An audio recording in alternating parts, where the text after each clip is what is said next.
안녕하세요. 백목사의 세상 읽기. 이번 시간은 한인 미국 이주 역사에 대해서 알아보도록 하겠습니다. 위키백과를 찾아보니까 Korean American, 한국계 미국인 이런 제목으로 나와 있어요. 자, 이 지도는 미국 지도인데요. 농도가 짙어질수록 이제 한국인들이 많이 사는 그런 지역 도시를 이렇게 그림으로 이렇게 보여주고 있습니다. 자, 한국계 미국인, 통상적으로는 미주 한인에서 코리안 아메리칸이라고 하는데 거의 대부분 20세기 이후에 대한민국에서 이주한 사람들과 그 후손들이다. 2006년 이후로는 북한에서 온 사람들도 있다. 그래서 대개로 대한민국 남한에서 온 이민자들이 99%를 차지하고 있다. 한국계 미국인은 주로 복수국적을 포함한 미국 시민권자만을 지칭하는 말로 대한민국 국적만을 소지하면서 영주권자, 유학생, 공간원 등으로 미국에 장기 체류하는 한국인은 포함하지 않는다. 그러니까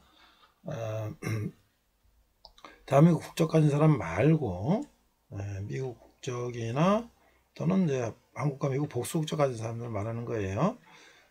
그래서 미국 내에 거주하는 한인은 총 265만로 식기하고 있고, 그리고 미국 시민권 소유자는 약 58%인 153만 명 정도 된다.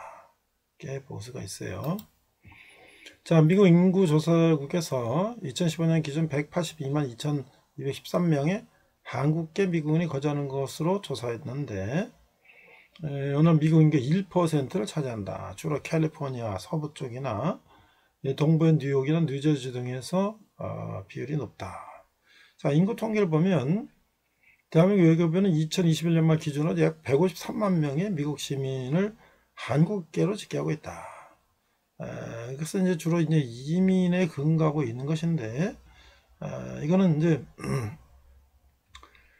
여기서 포함되지 않는 사람들이 있는데 1945년 이후 미국과 결혼해서 이주한 한국 여성들과 그들의 후손들 또는 한국전쟁 이후에 미국 가정에 직접 입양된 어린아이들은 약 수십만 명으로 추정되는데 여기에 포함되지 않았다는 거죠.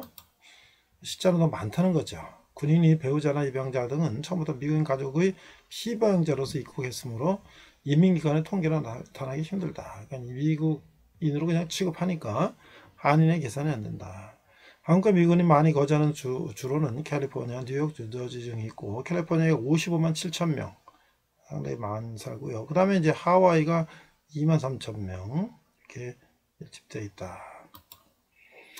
이민 역사를 보면 우리가 이제 미주 역사를 생각할 때에 1882년 조미수 통상조약에 시작됐는데 1903년 1월 13일이니까 올해가 2023년이니까 120년 됐다. 그래서 최초의 이민자들이 미국 하와이에 도착했다. 그래서 하와이에서 주로 이제 한국의 개신교 교회에서 조직됐는데 특히 감리교회, 인천 내리교회의 교인들을 중심으로 이제 사탕수수 농장에서 일했다. 그 당시 선교사들이 미국 농장주 요청으로 교인에게 하와이 이민을 구하는 경우가 많았기 때문에 그러나 이제 1905년에 이제 을사보적되면서 이민이 이제 규제돼서 집단 이민은 이제 정지되었는데 어쨌든 한 7천 명이 갔고 남자들이 주로 갔는데 1924년까지 신랑의 사진만 보고 하는 사진결혼 해서 약 1000명의 여성이 개별적으로 미국에 이제 배를 타고 갔다. 이렇게 얘기하고 있습니다. 1904년부터 1907년 걸쳐서 약 1000명의 한국인이 건설 경기 붐을 이루고 이르는 샌프란시스코 건너가 일했는데 1909년에는 샌프란시스코에서 최초의 한국인 정치적인 한인협회가 결성돼서 독립운동을 했다. 이런 기록이 있죠. 특별히 이제 박영만이 헤이스팅스 소년병 학교를 설립했어. 유명한 유한양행의 유일한 박사님도 어렸을 때 미국으로 이제 유학을 가서 이 학교를 졸업했고 대학에서 경영학을 공부하고 사업을 하다가 국내에 와서 유한양행을 이제 설립하셨죠. 자, 그 다음에 이제 2기로는 한국전쟁의 종결로서 제2기 미국 이민이 시작됐는데 53년부터 65년까지 대부분이 이제 미군과 결혼한 한국 여성이나 또는 양자로 전쟁 고아들이 많이 갔고 약 15만 명도가 갔다. 자, 뭐 이분들은 아까 앞에서 말한 것처럼 미국인 가족으로 취급됐기 때문에 우리 한인 통계는 잡히지 않고 있다. 제3기는 65년에 미국 이민법이 바뀌어서 아시아계에 대한 이민 제한이 폐지됨에 따라서 한국인의 이민이 공식적으로 허용되었는데, 그래서 이제 한국계 미국인의 숫자가 급속도로 불어났다. 그래서 65년 이민법 개정 전에 한국계 미국인 수는 2만 5천 명이었는데 그 숫자가 70년은 2배, 5만 명, 80년은 35만 명, 거의 뭐 15배 정도, 90년에는 70만 명까지 급속도로 늘어나게 됐다. 특히 1980년대면 약 35만 명이 한국에서 미국으로 이민을 갔다. 그래서 이제 1980년 5공화국이 유학 자유를 허용에 따라서 유학생들이 대거 미국으로 가게 됐다. 그래서 이제 한때 유학생들이 약 10만 명을 능가하게 됐다. 그 다음에 이제 학위를 취득한 후에 미국에 정착하는 경우도 많아서 이제 한인들이 더 늘어나게 됐고, 그 다음에 이제 이때 이민이 이제 주로 가족 초청이었는데 이민 1세뿐만 아니라 매년 2,000명의 한국계 2세들이 현재 출생함에 따라서 한국계 미군의 숫자는 기하급수적으로 늘어났다. 그 다음에 이제 미국은 이제 속주주의 법을 이용해서 자녀들을 미국인 시민권자를 만들고자 소위 말하는 원정 출산, 미국령 뭐 하와이나 괌이나 뭐 이런 데 가서 출산한 사람들이 또 한 5천 명 정도 한 해 달한다고 추정하고 있다는 거죠. 자, 21세기 통계를 보니까 미국 퓨 리서치 센터에서는 2017년 현재 약 120만 명 정도가 한국에서 태어나 이주한 것으로 보고 있고, 재미 한국인 수는 2019년 현재 254만 명 정도 이렇게 파악하고 있다. 다음에 이제 70년대 이후에 이민 1세로부터 태어난 한국계 2세 혹은 3세들이 이제 그들은 이제 더 이상 그런 통계에 잡히지 않는다는 거죠. 그래서 전국민 인구조사에서 이제 종족을 묻는 질문이 있어도 강제성은 없기 때문에 한국인 2세, 3세가 그들이 뭐 나는 한국계라고 굳이 말을 안 해도 상관없기 때문에 정확하게 2세, 3세까지 이제 파악하기가 점점 어려워지고 있다. 이런 얘기죠. 그 다음에 이제 21세기에 들어와서 한국인 미국 이민은 20세기 말보다는 다소 주춤한 경향이 있으나 아직도 계속되고 있다. 그래서 미국 연방이민서비스국에 따르면 매년 2만 명 정도가 미국의 영주권을 취하는 거로 나타났고, 그 다음에 이제 4분에서 미국을 방문하는 중에 미국 현지에서 영주권을 취득하는 것으로 밝혀지고 있다. 대체적으로 이민은 약 60% 이상이 취업 이민이고 연령층은 40대 이하의 청장년층 그 가족들이 거의 대부분이다. 이렇게 하고 있고요.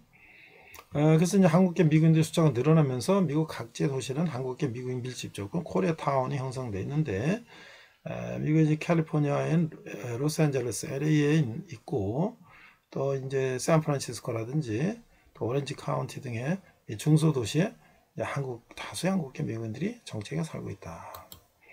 동부의 뉴욕에도 이 맨해튼과 퀸즈 등의 대규모 한국인 공동체가 있고, 또 매사추세츠 버스턴이라든지 펜실베니아 필라델피아라든지 뉴저지 벼겐 카운티, 버지니아주 애넌데일과 센터벨, 조저지 애틀랜타 등 일리노이 시카고 이런데 텍사스 댈러스, 콜로라도 덴버 이런데도 이제 상당한 규모의 거리타운이 있다. 그다음에 이제 미국 이민 1세대는 대체로 한국의 삶을 살아가고 있지만 이제 그 직업도 대부분 한국 이민자들은 처음에 소규모 자영업을 했는데 지금 뭐 그 후손들은 혈통만이 한국인인지 빨리 이제 미국화 되고 있다 이런 얘기죠. 그래서 통계에 보면 2, 3세대 한국계 미국인지 약 3분의 1은 한국계 미국인이 아닌 다른 이 정도가 결혼하는 것으로 나타나고 있다. 이제 여기서 우리가 이 하와이 지역은 1893년 처음에 이제 한약상을 비롯한 수명의 사람들이 왔고 1903년에 사탕수수 농장에 이제 집단적으로 왔고 그래서 이제 그분들이 인천의 이제 제왕포의 내리교회 출신들이었고 그들이 이제 총 1915년까지 한 8,000명 정도가 하와이에 도착했다. 1940년 인구조사에 따르면 한국계는 6,854명, 하와이 전체의 1.6%, 그건 1941년 진주만 폭격으로 시작된 태평양 전쟁에 800명의 한국인들이 미군으로 참전했는데 200명은 장교였다.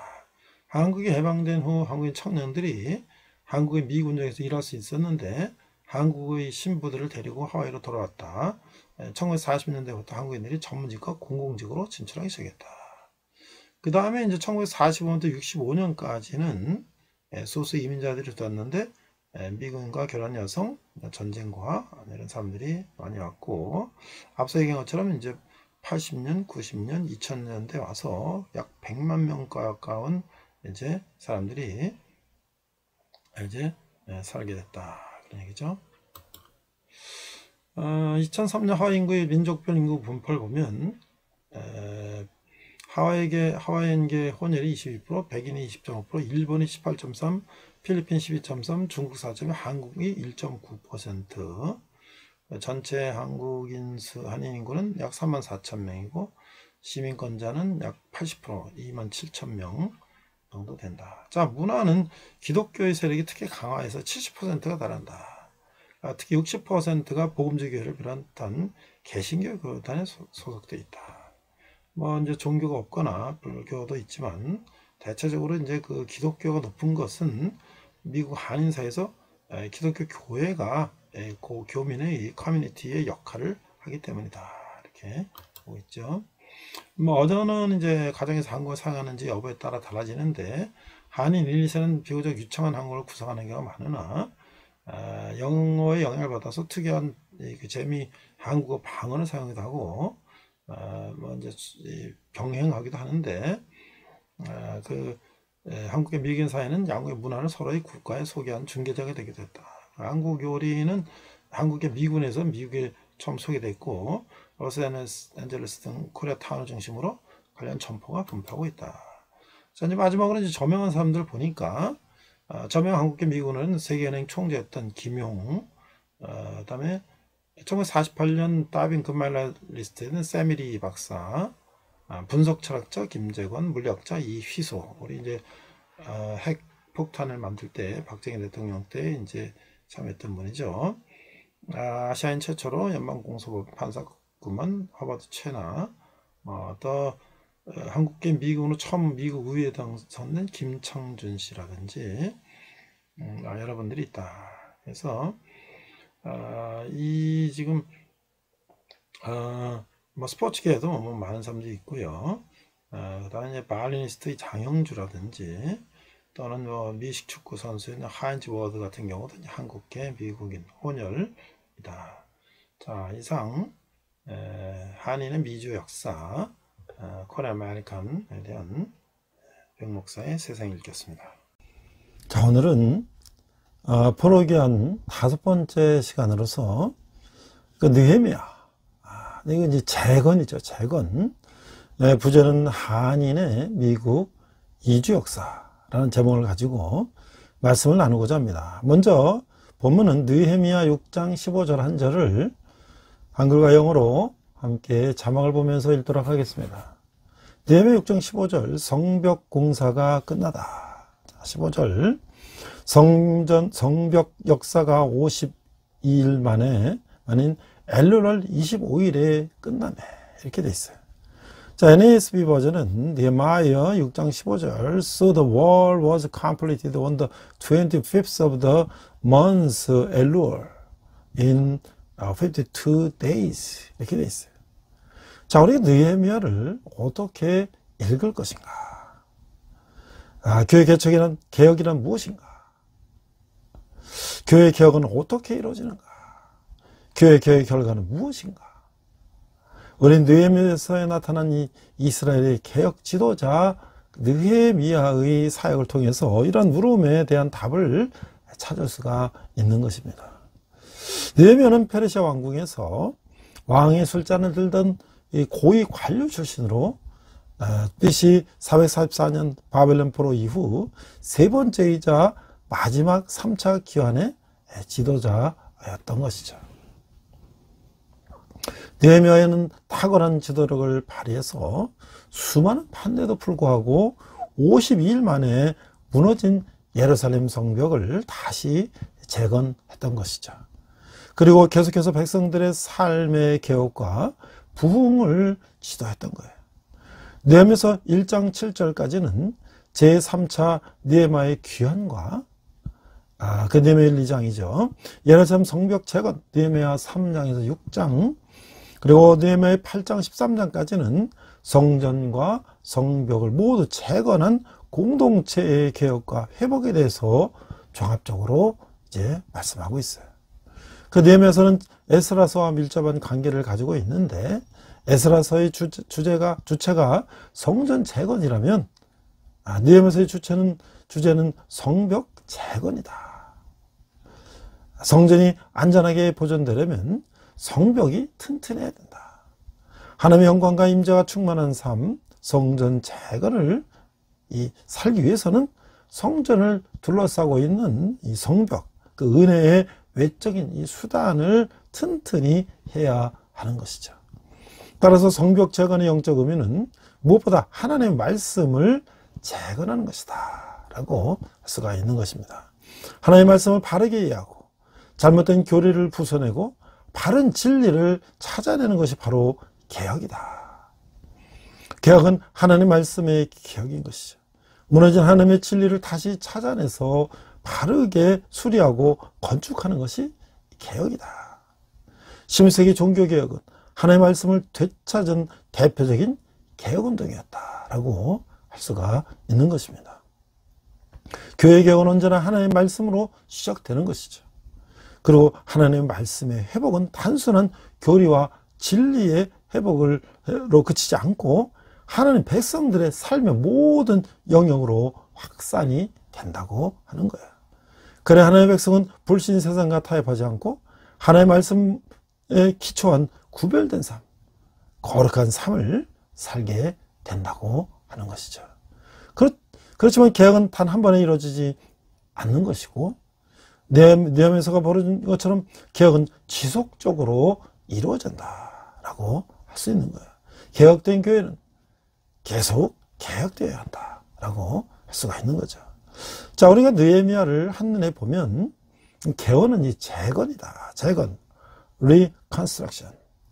그래서 성벽 재건은 1장에서 6장인데 느헤미야의 중보 기도와 느헤미야의 원정, 느헤미야의 권면, 건축 시도와 건축 방해가 있었고 드디어 건축을 완성하게 되는데 7장에서 13장에 보면 백성을 재교육하는 게 나와요.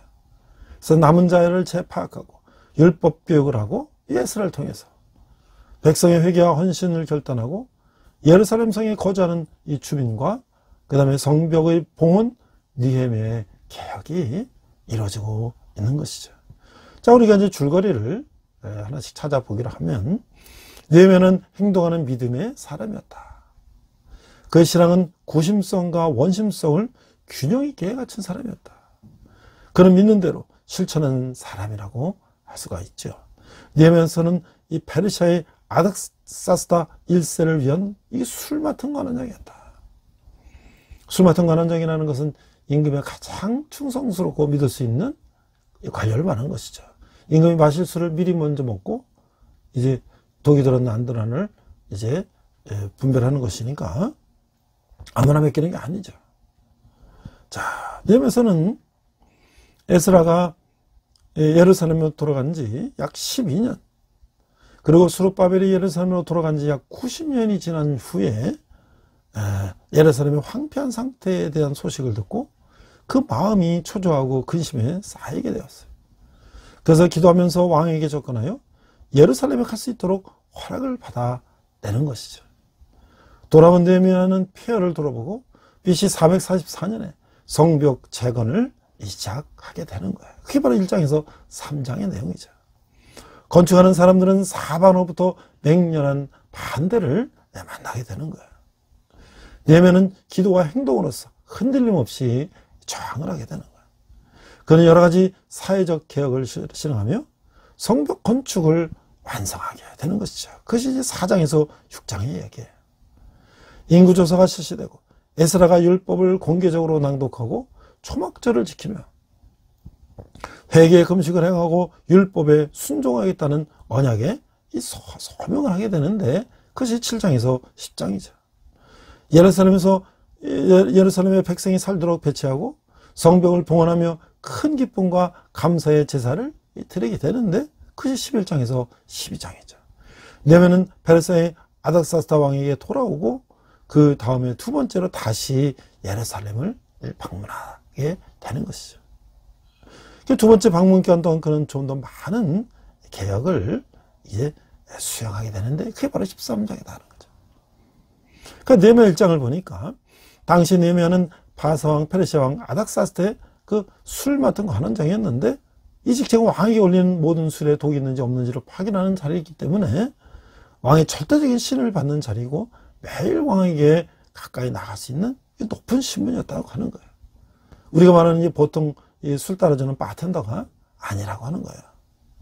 두 번째는 느헤미야 2장 1절에서 6장 10절에 보니까 느헤미야의 예루살렘 파송이 나오는데 우리는 이 부분이 본문에서 느헤미야의 탁월한 지도력을 보게 되며 그 지도력은 오늘날의 리더십의 귀감이 된다라고 할 수가 있는 거예요. 무너진 예루살렘 성벽의 재건을 통해 유다 기한민들의 정치적 사회적 안정과 부흥을 주된 내용으로 다루고 있는데 이 책은 그 일을 주도한 느헤미야가 어떻게 성벽 재건과 참된 예배 제도를 확립하려고 애썼는지를 묘사하고 있는 것이죠.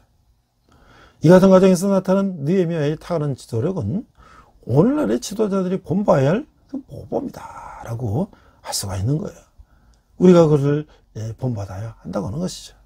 이 도널드 캠벨이라는 분은 그 저서에서 느헤미야 Man in Charge라는 그런 책에서 느헤미야의 지도력을 한 가지 분석해서 설명하고 있어요. 현대의 경영학에서 통하는 탁월한 지도력을 말하고 있는 거예요. 이 지도 원리를 우리는 삶에 적용하면 유기할 것이고 특히 경영하려면 반드시 성할 것이다. 이게 뭐냐?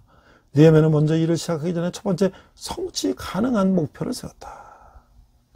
그 다음에 목표 달성에서 우선 무엇부터 해야 할지를 정리하고 세 번째 언제나 특히 일이 어렵고 시급할수록 먼저 하나님께 기도하며 네 번째 일을 해 나가는 데 필요한 사항들을 구체적으로 준비하며 다섯 번째 문제가 무엇인지 자신이 직접 살펴보고 여섯 번째 계획을 정리한 후에 팀을 구성하고 그것을 다른 사람에게 설명하고 협조를 구했다라고 하는 거예요. 그래서 일이 일단 시작되면 첫 번째는 일에 몰두하여 전심전력을 다하며 두 번째 현재 하고 있는 일이 옳다는 것을 동료들에게 확신시켜주며 세 번째 반대자들과 타협하지 않고 단호한 자세로 임하며 네 번째 어떤 난관이 닥쳐도 낙심하지 않고 하나님을 의지하며 다섯 번째 하나님께서 역사하시는 때까지 참고 기다리는 인내심을 발휘했다고 하는 거예요. 이 하나님의 때 우리 카이로스라고 하죠. 이 사람의 때 크로노스. 어떤 때를 우리는 기다려야 되는가? 바로 하나님의 때를 기다려야 된다고 하는 거예요. 그 이제 두 번째로 느헤미야 6장 15절에서 7장 23절에 이 성벽을 쌓는 이야기가 전개되고 있어요. 이 고대의 큰 성읍들은 이 돌로 된 두터운 성벽으로 둘러싸여 있다고 하는 거예요. 성벽은 적으로부터 이 사람들을, 성읍 사람들을 보호하고 있는데 어떤 성읍들은 이중벽으로 둘러싸여 있고 이 하나가 무너질 경우를 대비한다고 하는 것이죠. 성벽 위에 선 군사들은 수십 킬로미터 밖에 있는 적군들을 살펴볼 수 있는 그 망대가 있다고 하는 거예요. 세 번째는 느헤미야 7장 23절에 10장에 보니까 에스라가 율법을 읽는 장면이 나오는 거예요. 느헤미야 에스라는 백성들을 율법으로 재교육하면서 언약 회복을 위해서 성경으로 돌아가기 이 운동을 전개하고 있는 거예요. 하나님의 말씀, 이 성경만이 인간을 바르게 양육할 수 있다고 하는 것이죠.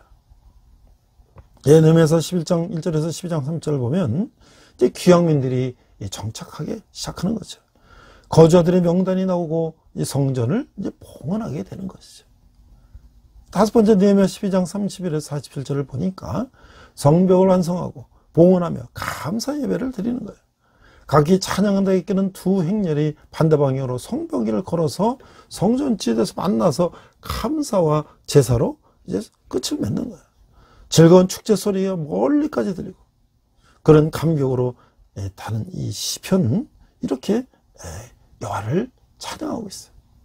시편 104편 1절에서 8절을 보니까 내 영혼아 여호와를 송축하라. 여호와 나의 하나님이여 주는 심히 위대하시며 존귀와 권위로 옷 입으셨나이다. 주께서 옷을 입은 같이 빛을 입으시며 하늘을 휘장같이 치시며 물에 자기 누각에 들벌을 얹으시며 구름으로 자기 수레를 삼으시고 바람날개로 다니시며 4절 바람은 자기 사신으로 삼으시고 불꽃으로 자기 사역자로 삼으시며 땅의 기초를 놓으사 영원히 흔들리지 아니하게 하셨나이다. 옷으로 덮은 같이 주께서 땅을 깊은 바다로 덮으시며 물이 산들 위로 솟아올랐으나 실제로 주께서 꾸짖으시면 물은 도망하여 주의 우레소리로 말미암아 빨리 가며 주께서 그들을 위하여 정하여 주신 곳으로 흘러갔고 산은 오르고 골짜기는 내려갔나이다. 이 아주 이 하나님이 이제 함께 하시는 하나님을 찬양하는 하나님의 위대하심을 찬양하는 이 시라고 할 수가 있는 거죠. 저는 한 주간 이 느헤미야를 묵상하면서 이 느헤미야 같은 그런 정말 이 개척 정신, 무너진 성벽을 다시 재건하고 백성들을 다시 재교육시키고 무에서유를 창조하는 그런 역사가 우리 대한민국 역사에는 언제가 있었을까라고 생각을 해봤는데 이게 바로 초기 미주 한인 이민의 역사를 한번 찾아봤어요. 그 1903년 1월 달에 이제 배를 타고 하와이 사탕수수 농장으로 가게 되는데 올해가 2023년이기 때문에 이게 바로 120년 전 일이었다고 하는 것이죠. 그래서 이제 이 감리교 신문에 나온 이 자료를 보니까 지금부터 120년 전 1903년 1월 13일에 사탕수수 농장에서 일할 노동자들이 미국의 영토인 하와이에 오게 됐다.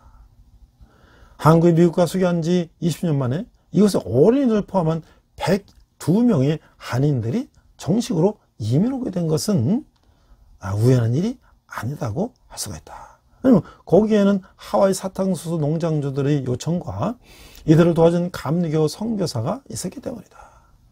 다만 우연의 일치라고 보기에는 너무나 놀라운 것은 1620년 메이플라워를 타고 플리머스 항에 도착한 그 청교도들의 수가 바로 102명이었다는 거예요.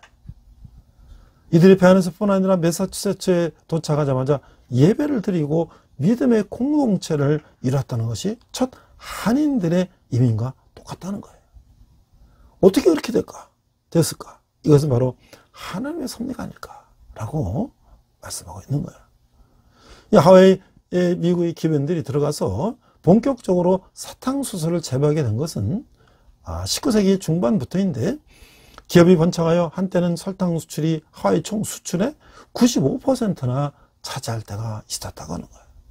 처음엔 하와이 본토인들을 농장에 고용했으나 일손이 모자라게 됨에 따라서 외국에서 노동력을 이제 수입하면 됐는데 그래서 이제 중국인이나 포르투갈인이나 이제 일본인들을 데려다가 노동력을 확보했다고 하는 거예요.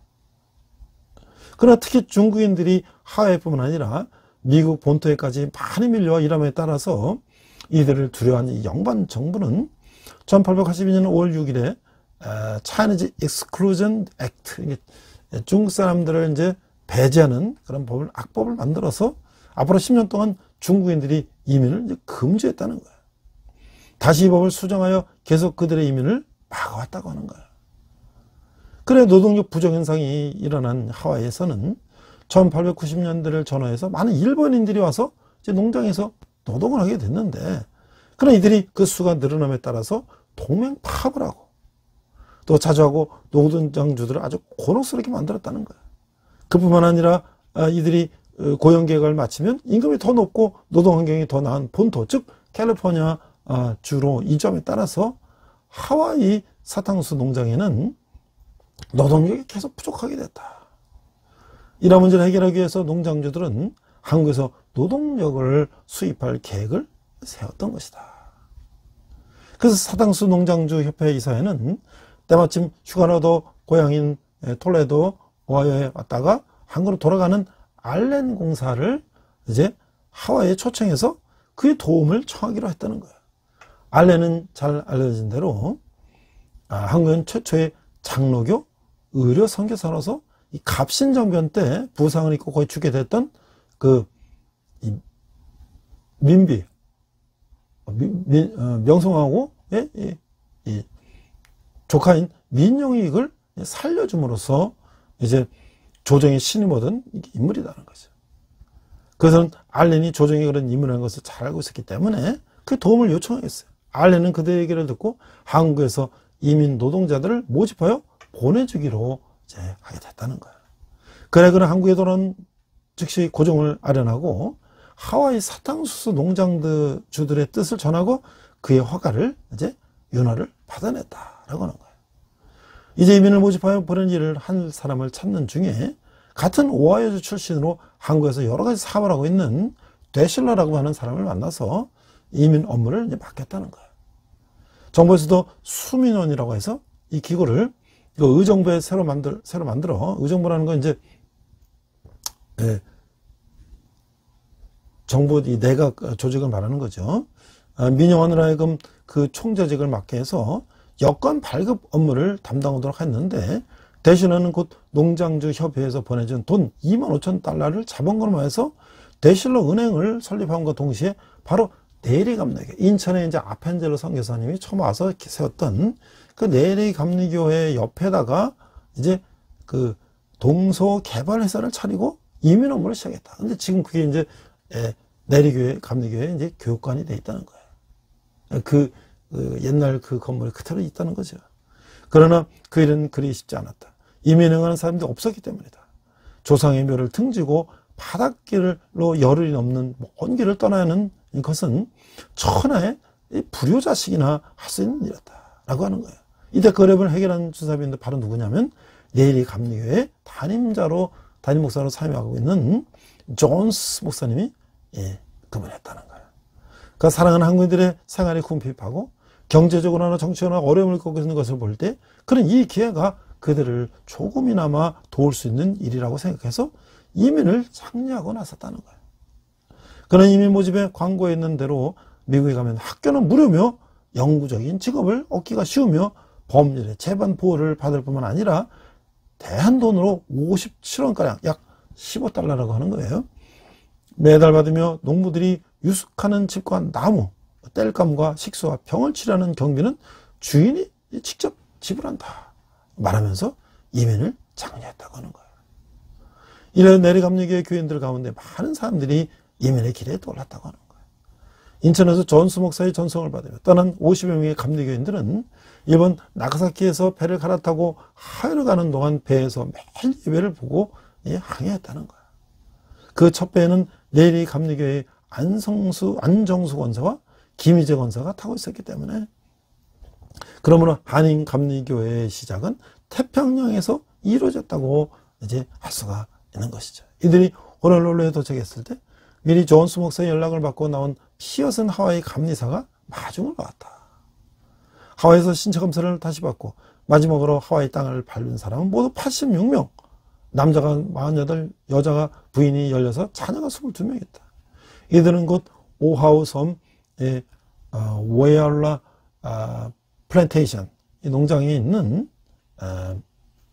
모클렐라 리아 캠프에 여장을 풀고 첫 시장을 생활을 시작했다.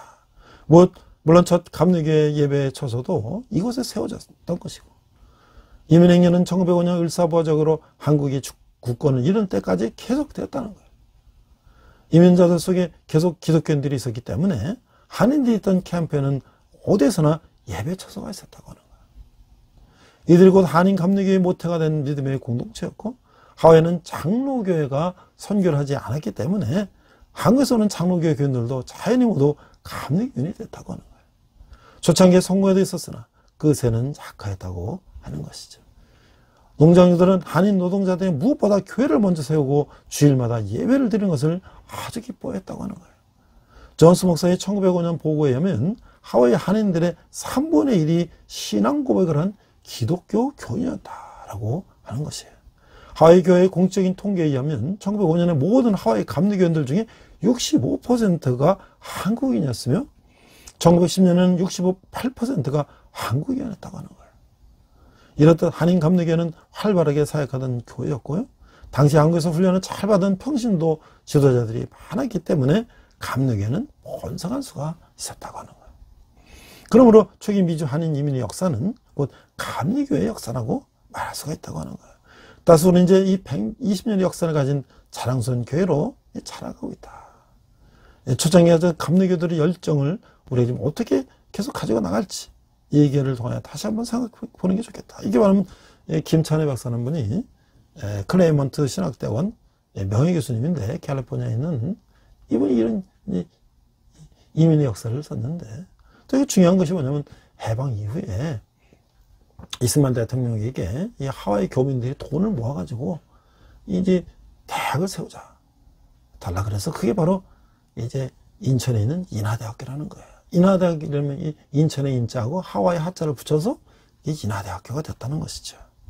지금 물론 재단이 이제 대한항공에서 재단을 하고 있지만, 그러니까 이 인하대학교는 처음 하와이 스탕스 농장에 갔던 이 교민들이 돈을 모아서 시작된 학교가 바로 인하대학교다라고 하는 거죠. 자, 이 느헤미야를 우리가 한번 다시 돌아가 보면, 그 느헤미야라는 사람은 정치, 사회, 종교의 통합적인 리더십을 가진 사람이었다.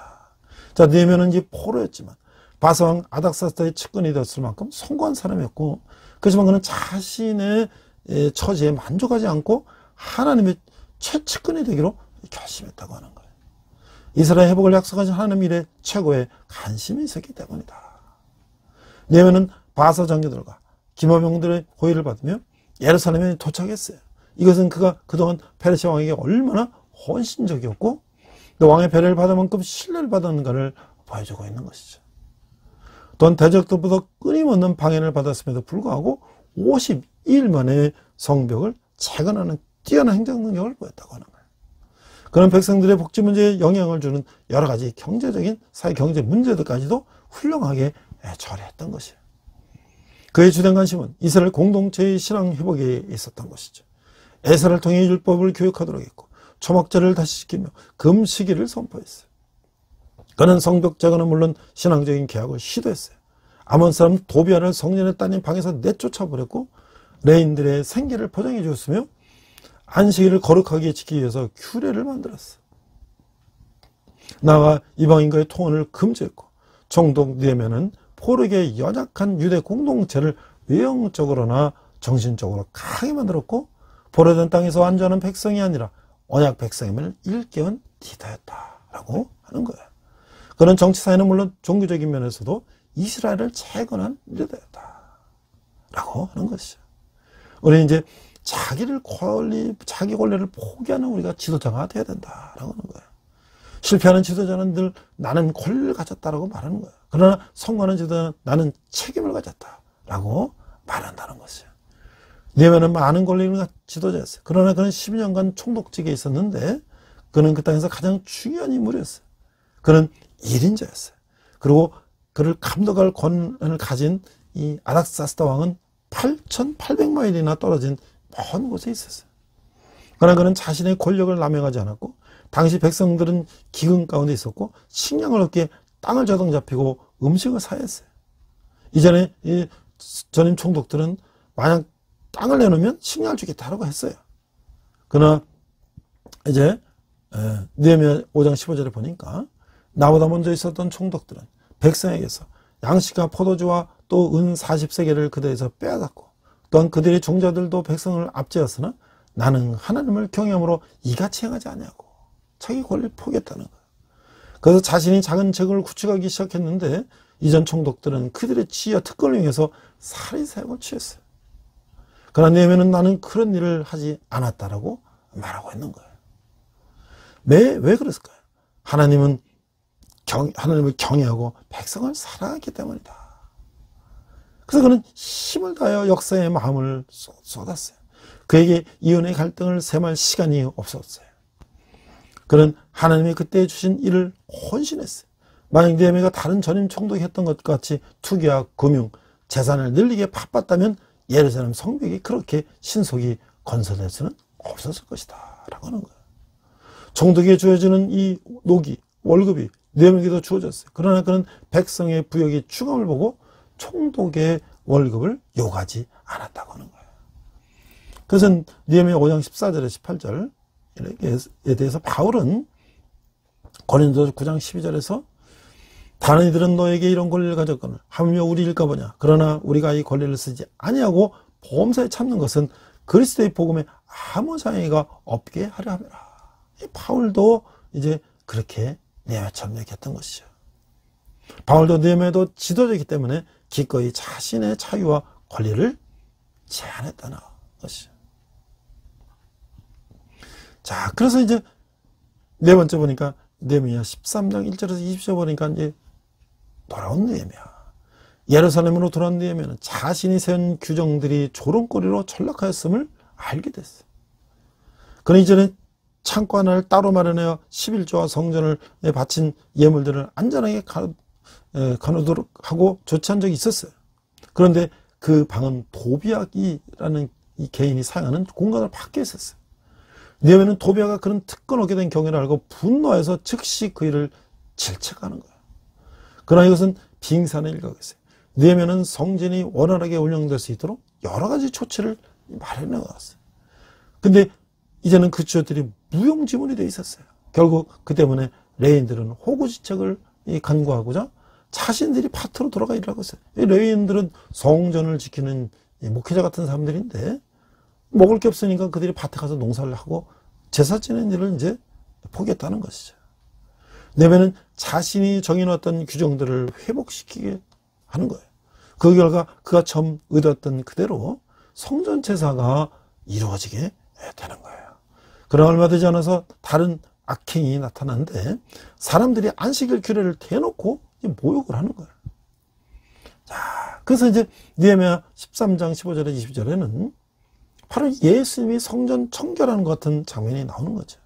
15절, 그때 내가 먼저 유다에서 어떤 사람이 안식일에 술틀을 밟고 곡식단을 나귀에 실어 운반하며 포도주와 포도와 무화과 여러 가지 짐을 지고 안식일에 예루살렘에 들어와서 음식물을 팔기로 그날에 내가 경계하였고 16절, 또 두로 사람이 예루살렘에 살며 물고기와 각양 물건을 가져다가 안식에 예루살렘에서도 유다 자손에게 팔기로 내가 유다의 모든 귀인들을 꾸짖어 그들에게 이르기를 너희가 어찌 이 악을 행하여 안식일을 범하느냐. 18절, 너희 조상들이 이같이 행하지 아니하느냐. 그래서 우리 하나님이 이 모든 재앙을 우리와 이 성읍에 내리신 것이 아니냐.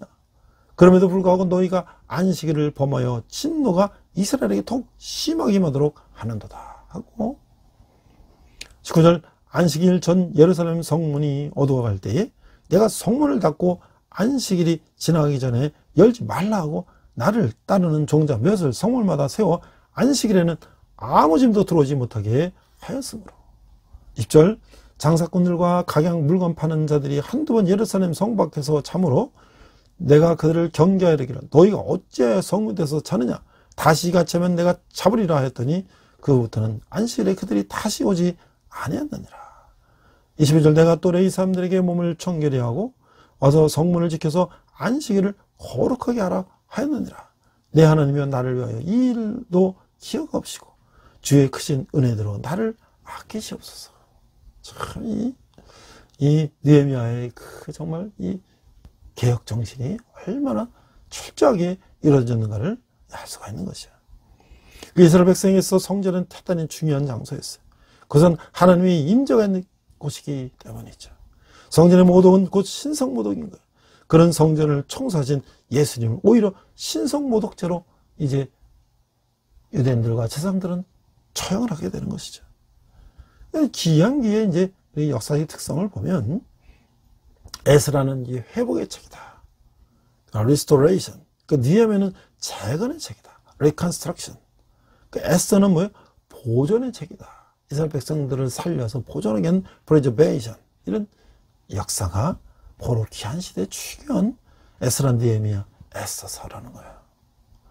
자, 이제 여섯 번째로 본 느헤미야 13장에서 13장 23절에서 31절 보니까 다시 이게 이방인 아내를 받는 유대인들이 있어요. 그래서 이방인과 통하는 것이 재차 중요한 문제가 됐는데 13장 23절에서 31절 보니까 그때 내가 또 먼저 유다 사람이 아스돗과 암몬의 모압연을 맞아 아내로 삼았는데 그들의 자녀가 아스돗 방언을 절반쯤 하여도 유다 방언은 못하니 그 하는 말이 각 족속의 방언이므로 내가 그들을 책망하고 저주하며 그들이 몇 사람을 때리고 그들이 머리털을 뽑고 이르되 너희는 너희 딸들을 그의 아들들에게 주지 말고 너희 아들들이나 너희를 위하여 그들의 딸을 데려오지 아니하겠다고 하나님을 가리켜 맹세하라고.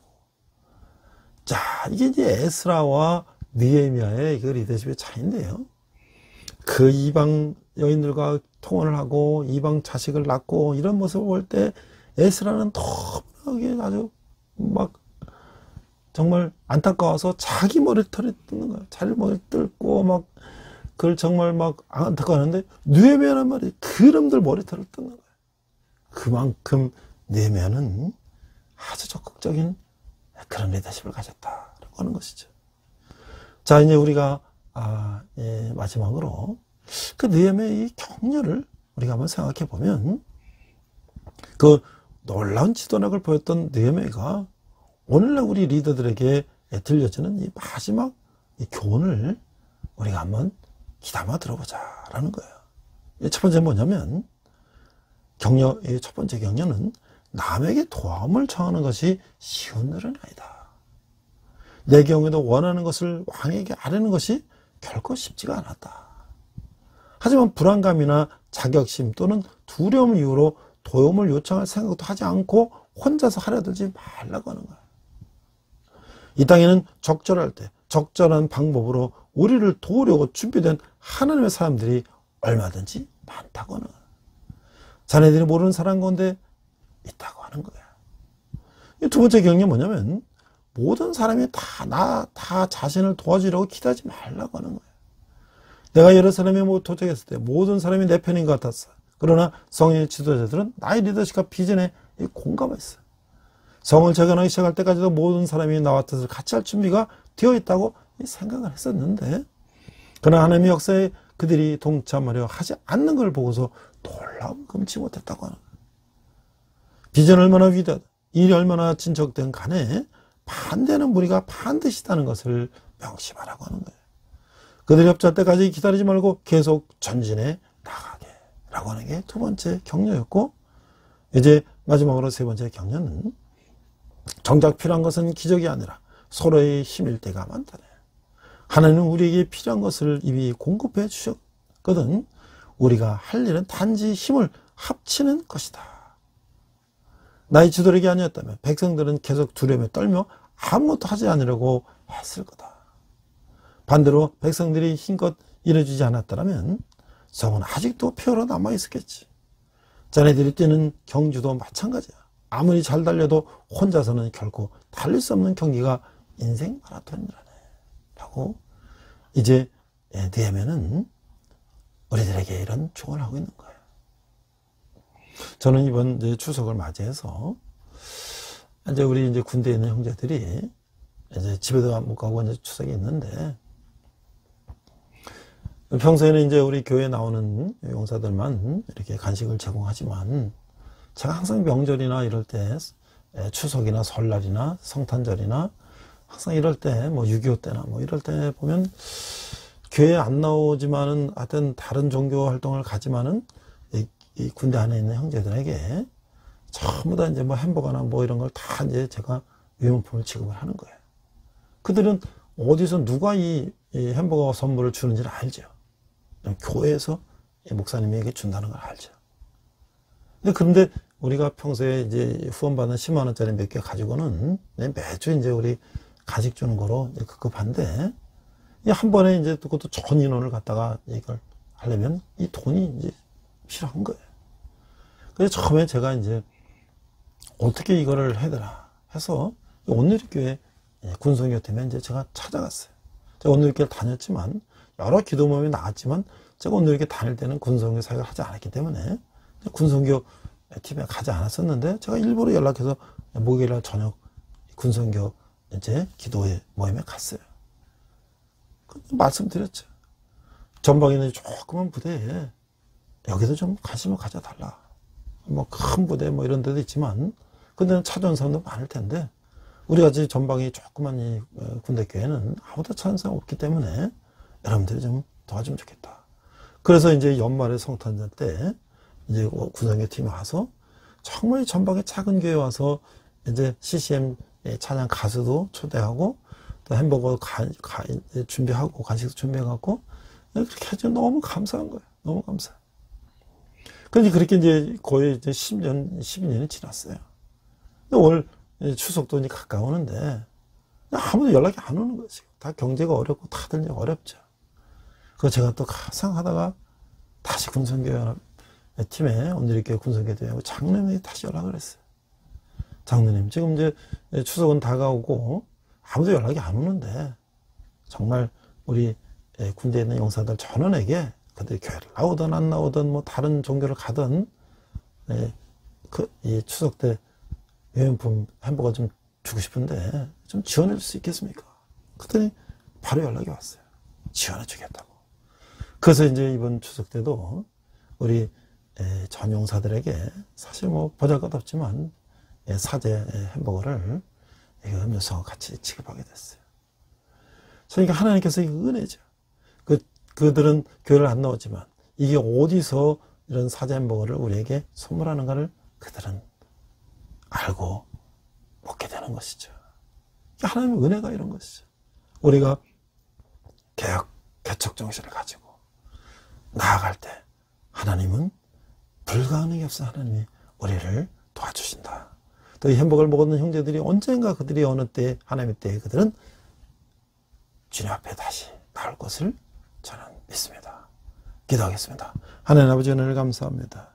내면의 리더십을 통해 우리가 이 개혁과 개척 정신을 가지고 이 세상 가운데 늘 승리하는 저희들 되게 하여 주시옵소서. 감사드리며 예수님 이름으로 기도했습니다. 아멘.